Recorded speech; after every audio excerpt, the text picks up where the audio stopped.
Hello and welcome to Check 1 2, where we give you the lowdown on testicular cancer by talking to survivors, advocates and supporters here at the world famous podcast studio Glasgow. Today we are thrilled to be joined by actor and testicular cancer advocate Jack James Ryan. You'll probably know him from his role as Jacob Hay in Coronation Street and his years on the hit show Passenger. At just 19 years old, while studying at drama school, Jack was faced with a life-changing diagnosis of testicular cancer. From surgery and chemotherapy to his incredible work as an ambassador for the Teenage Cancer Trust, Jack has turned his testicular cancer story into a powerful platform for raising awareness and breaking down the stigma around the kind of mental health challenges of a testicular cancer diagnosis as well, and how he's using his voice to make sure others know they're not alone. His story is one of resilience, determination, and the importance of finding purpose in the face of adversity. So get ready for an inspiring and empowering conversation with Jack James Ryan. So let's jump right in.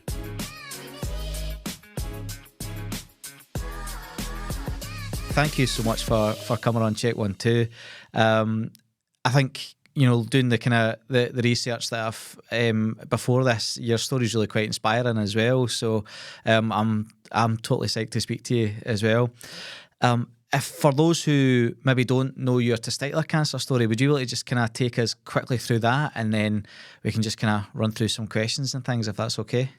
Yeah, absolutely. So I was 19 when I was diagnosed with testicular cancer. So I was sort of in my second year of university, and yeah, really, really, really crazy Yeah. time to have to kind of go through that. But yeah, so it was.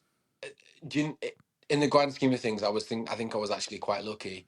I think found the tumor really, really quickly, acted upon it really quickly, and within 2 weeks I was on the operating table. So it was very, very, very, very quick.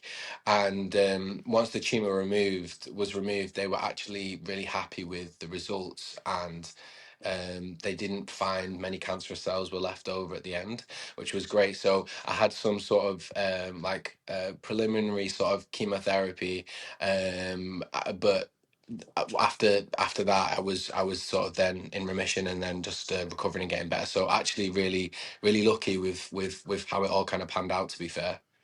And that's the thing, the fact that you got that it detected early, and I suppose that's the big message that we kind of try and preach anyways, is catching it early. Being 19 when you're diagnosed, you know, and it's again really quite young. And you know, were you in drama school at that time then as well? Yeah, Yeah. so yeah, I was in my second year of drama school, second year of uni.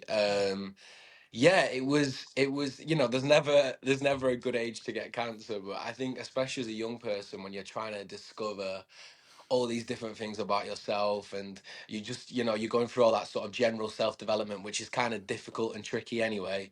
It just kind of turned my world upside down, and I was like, wow, okay. And I think, like, one of the main things which I was kind of which kind of threw me for quite a while, I'd say, to be fair, is that, when you're at 19, you're going out, and you've just moved away from home. You wanted to explore relationships and go out on dates and meet girls, and then that was once I had my once I found the lump, and then had the treatment, and then even when I was in remission for a long time after that, I felt so uncomfortable in that space. That time when I should have been out and going on dates and meeting new people. Like, I felt really conscious and self-conscious, and yeah, so it was a really, really difficult time. I, super lucky in many ways, because I had an amazing support system, and a great family who were there behind me. But yeah, it was an interesting one. Yeah. And having that, you know, those conversations with like friends and you know, the girls that you're going to date, or oh, sorry, I'm making an assumption here, but Yeah, yeah, yeah, yeah, no, yeah, yeah. but like even just like being sexually active and things like that. Yeah. Was that something? Did you get a prosthetic then at that point, or Yeah, I yeah, did. I had the option, but I felt like at 19, I was like, yeah, like, I definitely want to get one.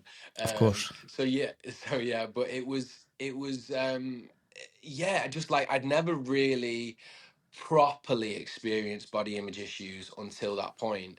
Um, like, like little bits here and there, but not to the extent that I genuinely felt like I didn't want anyone to see me. So it was very, very strange having to go through that. And yeah, so that, just that transitional period, and it wasn't something which kind of lasted for a couple of months, and once I was in remission it was fine. It was a long time. Like, I felt really, it's like you go in to do this treatment as one person and then you come out as another, and it took me a long time to kind of get my head around that. Yeah, that's a great way to put it. Actually, it's probably the most succinct way that somebody's put that, because you do go in as one person and come out another. That's yeah, Mm.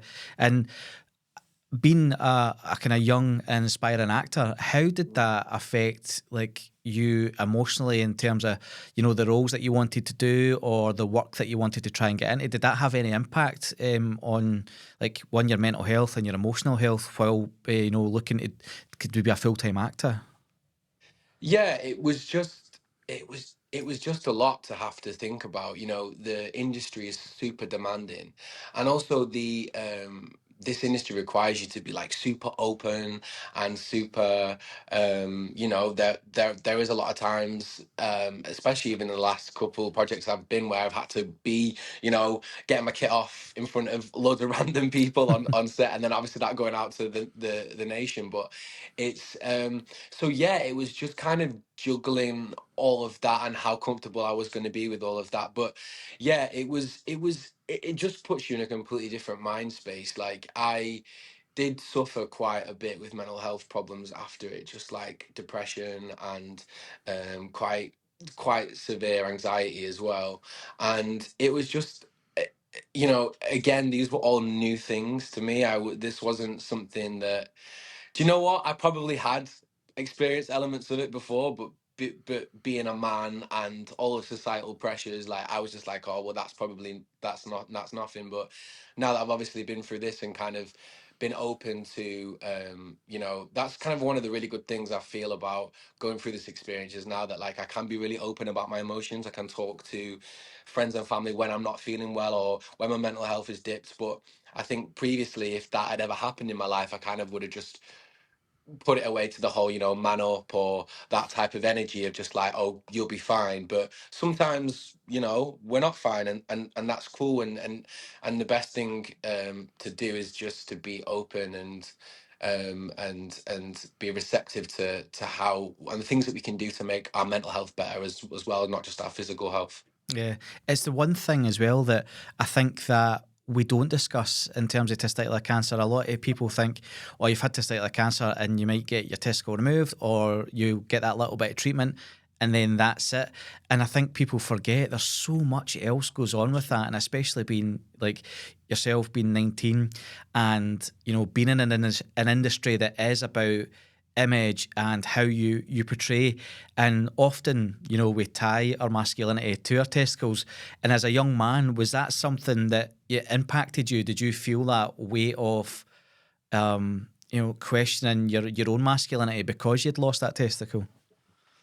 100%. And just picking up what you were saying before, I think the main message and the main thing that I want to do when I'm talking about testicular cancer and kind of what I want to get out there, I think, you know, everyone, no matter what cancer treatment you go through, it's horrific. The actual physical elements of that are really, really difficult.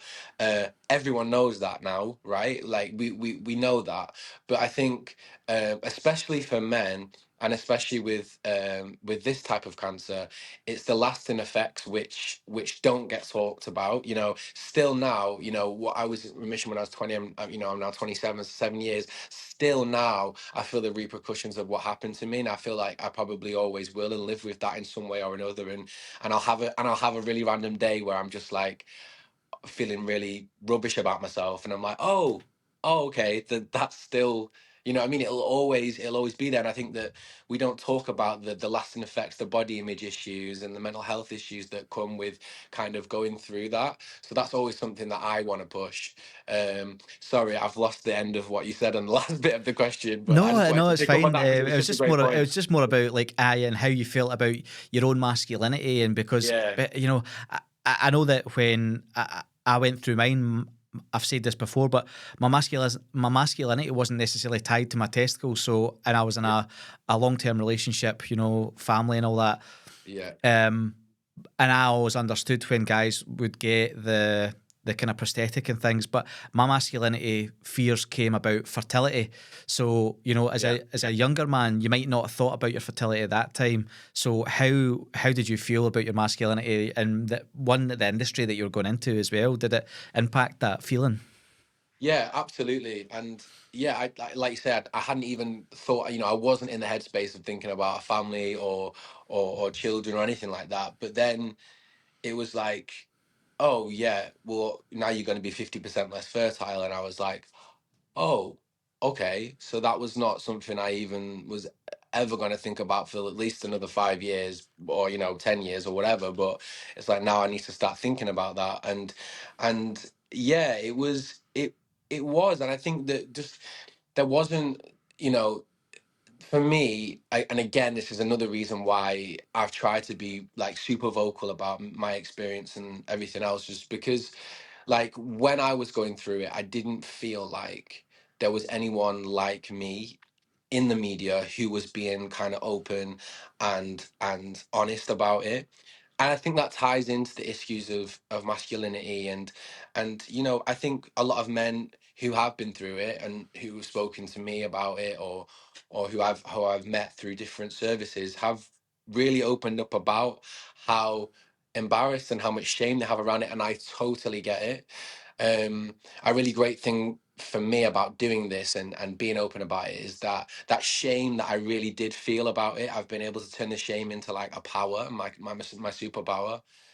So that's been really great. But yeah, I think that the difficulty for me was that I just felt like I never had anyone in the media or in the public spotlight domain, especially someone who was young, who was openly speaking about this. So, when I eventually found out that it was like really was like more of a young person's cancer, really, obviously older people get it as well, but the statistics show that it's, I was mind blown because I was like, when I got it, I thought, oh God, I must be like I must be a really rare statistic because I just thought it was for like old men or older men, Yeah. and so yeah, so that to me was just crazy, and I really wish, I remember thinking at the time, I really wish that there was someone like me who had gone through it, who was being open about it, and who could see their sort of success story, Mhm. or just to give me a little bit of hope because I felt so lonely. So I guess that's my hope, that by doing this, being a face and being out there and speaking a bit publicly, that hopefully that at least one person might see that and see, oh, that's someone who's kind of similar to me, who's like me or similar my age from my background, and this is where they're going now, and give them a little bit of hope.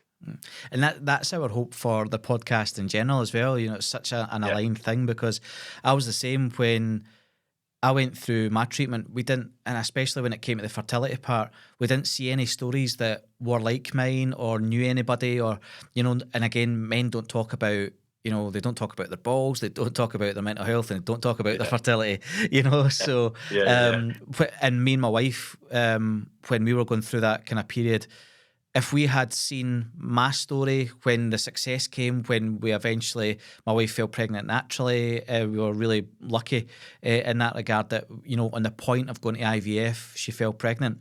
So Wow. to have Wow. that positive story is something that, we really wanted to push out there. So the fact that, Cahonas and, Richie setting up the charity is now giving us that platform for us to have other guys look at us and go, well, Jack's been through this, and Yeah. there's Paul who's been through that. So it Yeah. is such a positive thing. And in Mhm. terms of, when you're talking about the kind of mental health aspect of it, I'm going to be 10 years since like my diagnosis. And I was actually on a guest on another podcast yesterday. It was the Misfit Ma in Scotland. She was a lovely woman. And talking to her, I realised how much it does still impact me. You know, I know that it did anyway, but the fact that I was, the way she was asking me questions, I realised, yeah, there's actually still a lot of trauma there. And, you know, and there was a difference, you know, because obviously you were still quite young. I was in my 30s. So it just shows, you know, it does stick with you.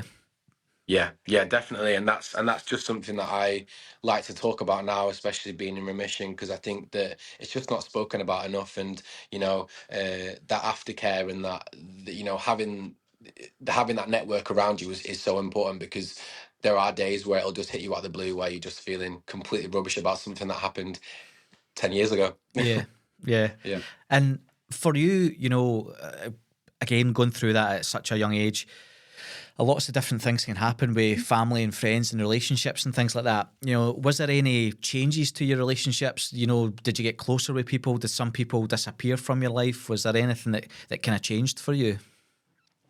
Yeah, I mean, I was super lucky with I've the most amazing family who just completely banded together and looked after me. I was actually it was really lucky because I was when I found the lump, I was on holiday from, well, it was like a Easter term from university, so I actually found it when I was at home. So I was like immediately with my family, and they just literally bundled me up and looked after me from start to finish. So they were incredible. I think that when you sort of say the C word, the cancer word, in any sort of way, I think it's a lot for people to sort of deal with and handle. And I think especially at 19, you know, or some of my friends are 18, 19, and you know, it's I think that it requires a lot of emotional intelligence to be able to kind of to deal with that and deal with someone else's trauma and feel like you can be there. I had some amazing friends at uni and back home who really stepped up and looked after me. I think that to be honest, what I if I was going to say anything that kind of was difficult, I think that potentially some of the men in my life, some of the lads in my life, my male friends, I think probably struggled to deal with it. They didn't know what to say or what to do or how to really be there for me. So and I think that is just down to you know it's you know, when you're going through something like it's you just don't sometimes you just don't have the words or the you know as I was saying at the start, you're still developing and you're still growing, so it's kind of a lot to put onto someone and say, look, you know, your best friend's got cancer, sort of, there you go, how are you going to deal with that? Yeah. And you know, and fair enough, a lot of them were just kind of like, I'm really sorry, I don't really know how to deal with this, like, I hope you're okay and I'll be there for you, but it's probably going to be more at a distance, and that was okay. And you know, I never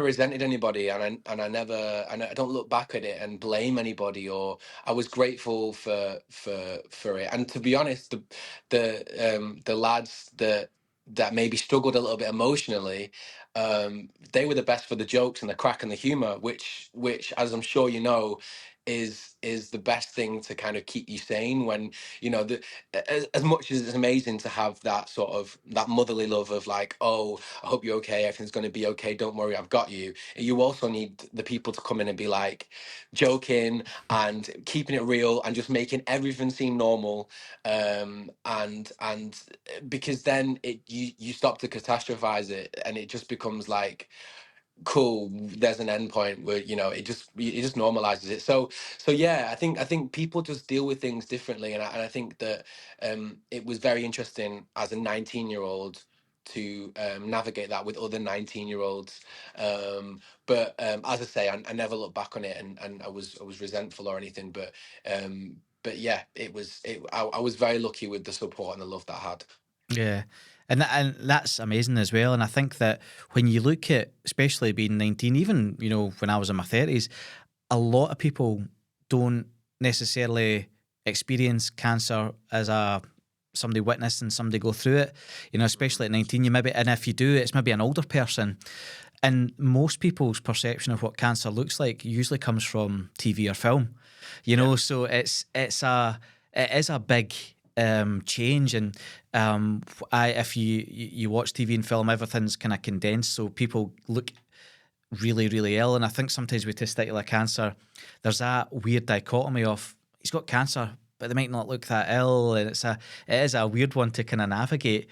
And Definitely. so, with you kind of obviously having that experience, and just as I'm talking about TV and film, you'd obviously you've as an actor, you've acted in a role where your character had testicular cancer. How did that come about within that storyline? Was that something you had discussed, or was it just something that came up naturally?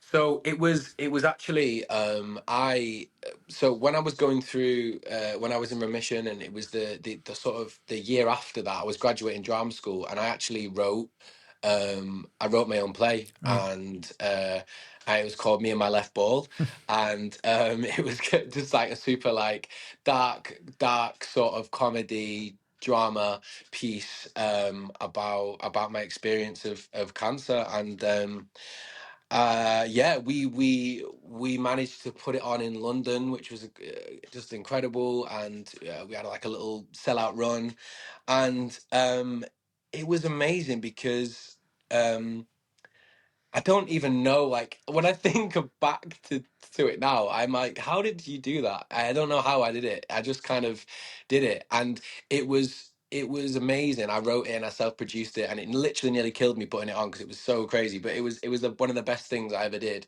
and it was so cathartic as well because it was like I was just able to kind of like everything in here, just put it all out into paper. I'm a big journaler.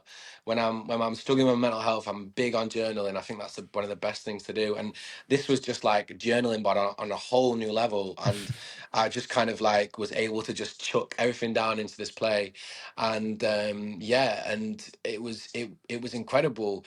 It was also tough at times. There was definitely I was literally talking to my friend about it the other day because she directed it, and she there was times where I did have to take myself out of the room and have a little bit of a cry or have a little bit of a moment of like, whoa, like we're really this is really close to home. This is literally like so much of this is true.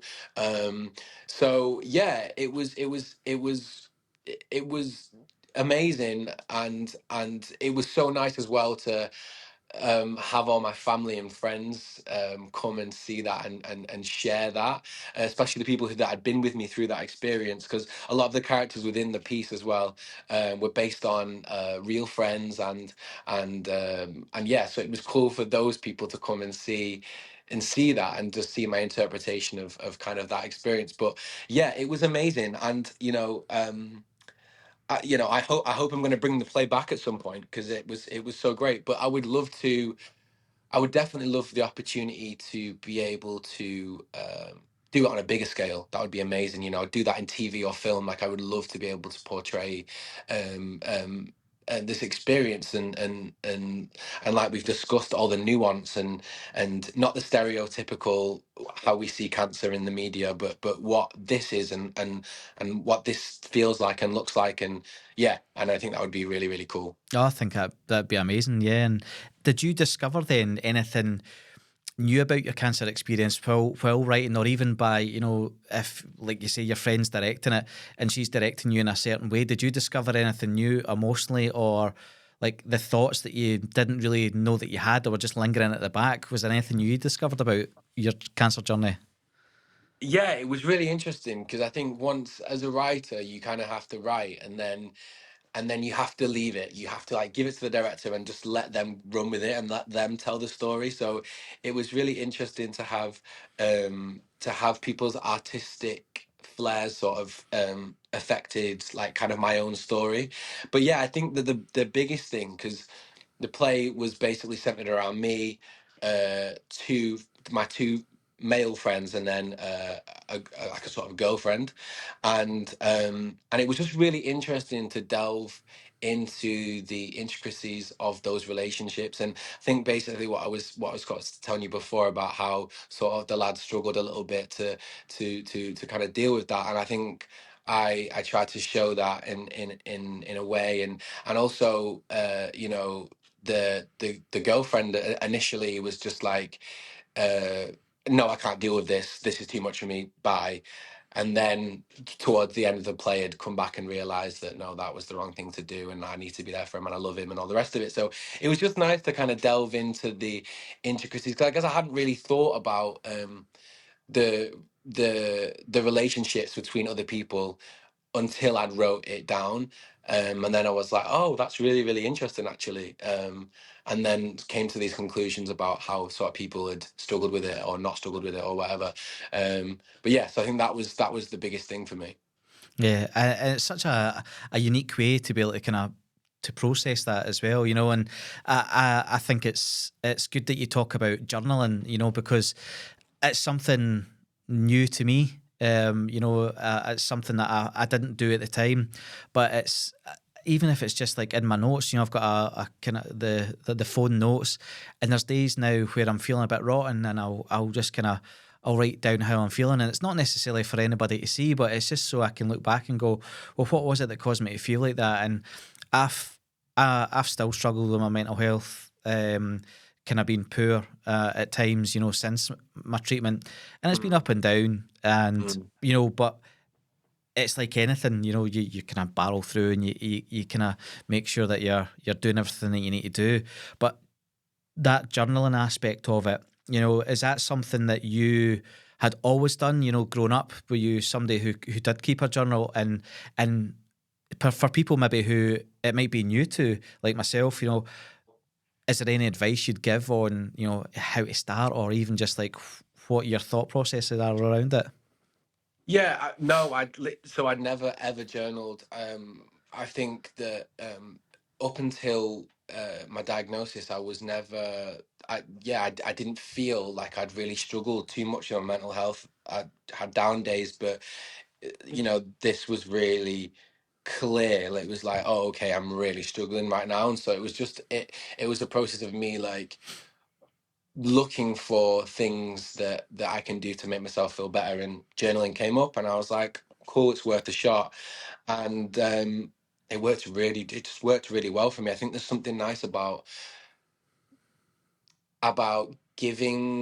um giving the thoughts like an otherness, like they're not you, right? So it's like you've got yourself and then you've got your thoughts, but they're not connected. And there was something about kind of writing that down on the journal, and it was like, okay, now that's in the paper, that's in the pen, that's in the book, and that's there, and it's no longer in my head, and it's no longer in my space. And there was something that was really nice about having that, like, me and that, if that makes sense in any way. um but I still use it today. I still you know, I will if I'm starting to feel a little bit rough or a little bit, you know, you just start to be a bit foggy or whatever, I'm like, right, cool, I need to get back into my journaling. I need to have a little bit of meditation time, or whatever I need to do to kind of get myself back on track. But it's, for me, it's always been one of the best ways to kind of just recenter, and just like, as I say, just kind of, I'm kind of a little bit busy up here, so it's just really great to like get that out on the paper, and yeah, just kind of like make that sort of mental separation of body and bad thoughts. Yeah, and having had that testicular cancer diagnosis and been treated, did you feel that there was maybe a change on? And like you say, you obviously went in as one person, came out as another. You know, what was that change like for you? You know, how was it? Was it a worldview change? Was it just an internal change? What changed for you? I mean, I think we've discussed obviously that the there was definitely the negative changes, and there was a lot, and yeah, I became a lot more self conscious and anxious, and you know, and as I say, that these sort of issues have stayed with me in different ways. Obviously, got a lot better, but I think the biggest thing, which I definitely wasn't expecting, was kind of the positive change. It's weird when I sort of go, oh yeah, like, you know, it was kind of one of the best things that ever happened to me, because in a weird way, like, it actually was like. I've always been super driven, like I've always known what I want to do. But after that, after kind of going through sort of like a near death experience at that sort of young age, it's kind of like oh, okay, like like it puts a whole new meaning to you only live once. Do you know what I mean? I was Yeah. like, you literally only live once, and I was like, there's so much I want to do, there's so much I want to achieve, and it just gave me a new sort of um zest for life, a new sort of drive and passion that like I wasn't gonna take no for an answer, and I was gonna get my goals. And yeah, and I think that literally my family, with me and my mum, were talking about this the other day, and my sister, and they were saying, yeah, they noticed like such a big change in me after it, that I was just so much more hungry and so much more.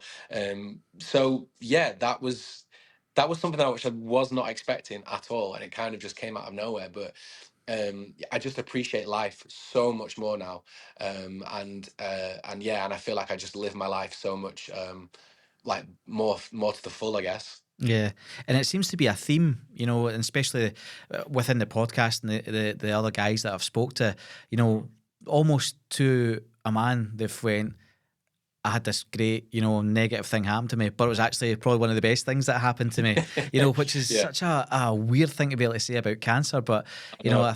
it certainly was like that for me. And, I wouldn't be sitting here today if it wasn't for my testicular cancer.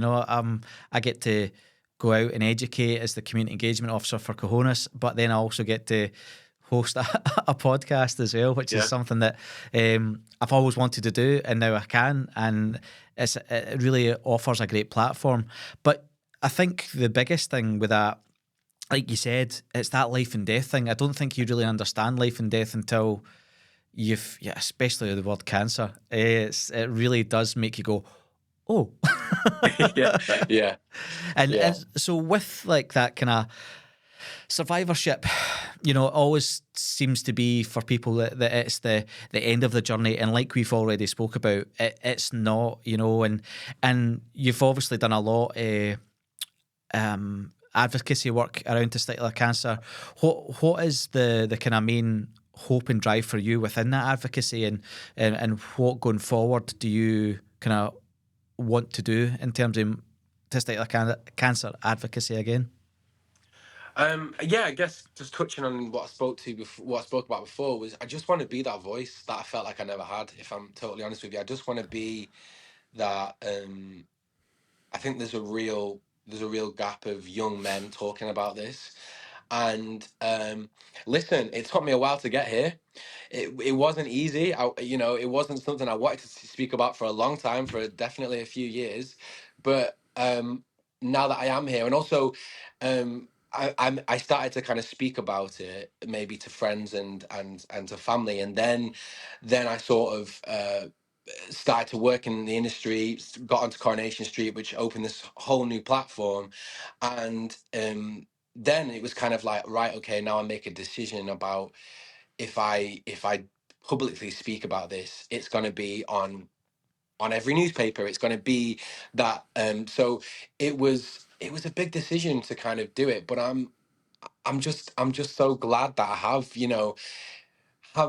the messages that I get from people, um, from friends or from people that I don't know over social media, people that have come up to me in the street, people that I've worked with, whatever, that have said to me, I saw your story, and, it inspired me to get checked, and I ended up finding a lump, and then it was actually, a cyst or whatever. But it's just the fact that I've been able to have given this opportunity and this platform to be able to speak about this, and hopefully do some good, is has yeah, it's been really amazing, and I just want to continue that, and um to keep raising awareness, and hopefully that, as I'm getting a little bit older now, someone who's a little bit younger in their early 20s might be like, okay, I'm going to take that baton now, and keep it rolling for the young people, and just make sure that there is more young voices, and there are that feel open and able to talk about it and confident. Because like I say, one of the best things about this is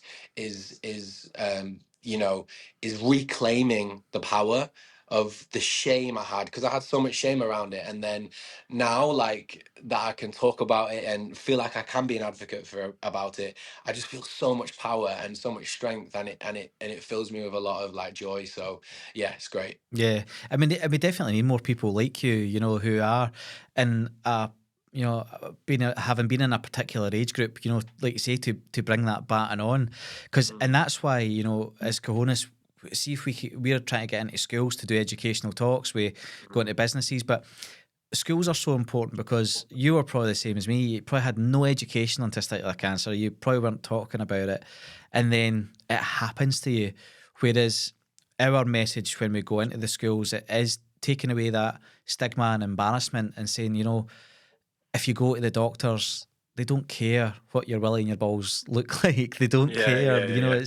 It's it's a medical thing, and it's trying to make sure that the next generation of kids, like my son's going to be 15, and he's so like that's within that age bracket. His friend Yeah. group are all within that age bracket, and if we can get those groups of boys being comfortable, even just talking about their emotions when it comes to these things, that's the biggest challenge. But if we can do that and have guys like yourself, who are out there, banging the drum, it really helps us, because it only takes so much. I'm getting a wee bit more salt and pepper in my beard. Having this, this greying man coming into the school talking about bollocks. It does get a little bit dicey, but yeah. But yeah, no, like literally, it is just all about education. I was saying before, like I had literally had no idea that it could even affect young people. So the fact that this isn't being pushed more in schools seems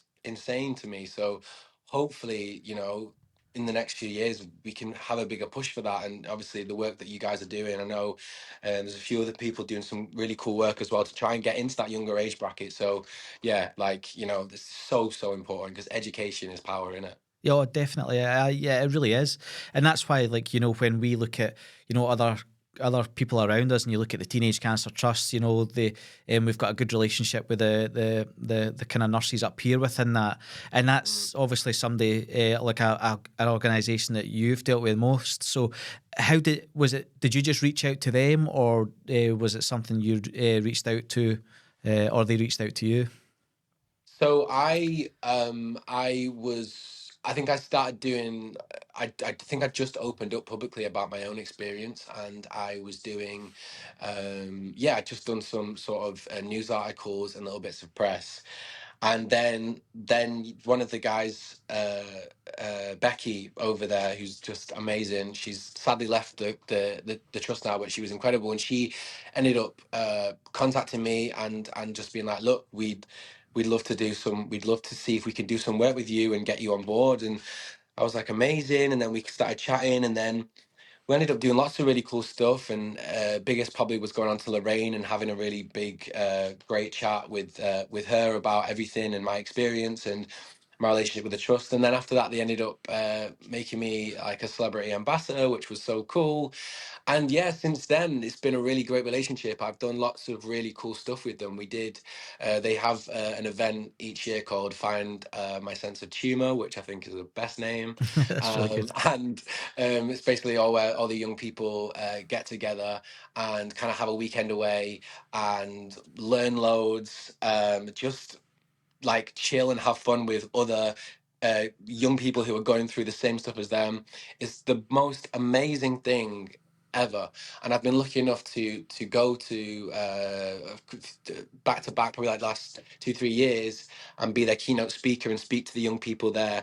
And it's the most amazing, it's literally the most amazing thing that I've ever been able to do. And just to be able to reach out and sort of just speak to these young people who are in different sort of stages of their treatment. And it's amazing. I remember when I leave it, I'll get on the train and I'll come back, and I'm sort of completely sort of emotionally drained after it. I think I give a lot of myself in that space because I really want to, and it's amazing. But it does still like really really take its toll on you when you kind of bring yourself back to what that experience was like for you. And it's a lot, but it's been the work that I've done with the trust it's been amazing. And as much as I love acting, and I've done this and I've done that, and I've been on the cobbles, and I'm doing a new drama with Sheridan Smith, like that's all nothing like this, being able to hopefully, you know affect people or work with people in this way has been the most amazing thing. Yeah, and I love that, and I love that you're so passionate about it as well, and being able to kind of offer that support. And again, it's something we're hoping to do up here. We're finding more and more that guys are looking for more, and I think it's that loneliness and that isolation around it. So, if up here we can start, building these wee social events where we can, even if it's just going for a cup of coffee or going out a walk, Yeah. just to be able to have guys who have had experience of going through it, came at the end of it, or maybe in the middle of it, just to be able to talk to each other. And I think that's going to help. It'll help everybody going forward, and it'll help the generations after us. If my laddie can see me talking about my emotions and talking about my feelings, he'll know it's okay to do as well with his friends, and that's really something that we kind of really strive for. Looking back at the start of your diagnosis, is there any advice that you'd wish you had gotten at that time, or is there something that you would have liked to have been said to you that you could maybe part just now for somebody who's maybe watching this that's going through something similar?